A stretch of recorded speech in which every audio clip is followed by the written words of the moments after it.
শাকিব খান ও অপু বিশ্বাসের জীবন যে ছবির কারণে নতুন মোড় নিয়েছে সেই রংবাজ ছবির শুটিং শুরু হতে যাচ্ছে। আর সেই শুটিং এ বুবলি এবং ছবির নায়ক শাকিব খান একসঙ্গে পাবনায় যাচ্ছেন।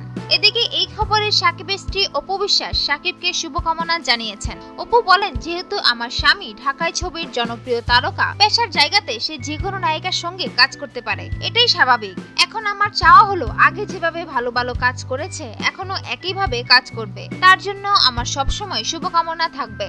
শাকিব খান জানান 17 এপ্রিল বিকাল থেকে পাবনার লোকেশনে শুটিং শুরু করা হবে ছবিটির। তার আগে দুপুরে ঢাকা থেকে বিমানযোগে রাজশাহী পৌঁছাবেন তিনি। পাবনা নাটোর মিলে টানা 2 মে পর্যন্ত শুটিং হবে ছবিটির। বাংলাদেশের রূপরং চলচ্চিত্রের সঙ্গে যৌথভাবে ছবিটি প্রযোজনা করেছেন কলকাতার ভেঙ্কটেশ ফিল্মস। ছবিতে আরো অভিনয় করছেন রাজতাব দত্ত, নতুন, সাদেক বাচ্চু প্রমুখ। সুপ্রিয় দর্শক, বিনোদন জগতের আরো নিত্য নতুন খবর জানতে আমাদের চ্যানেলটি সাবস্ক্রাইব করতে ভুলবেন না। লাইক দিন, কমেন্ট এবং শেয়ার করুন। ধন্যবাদ।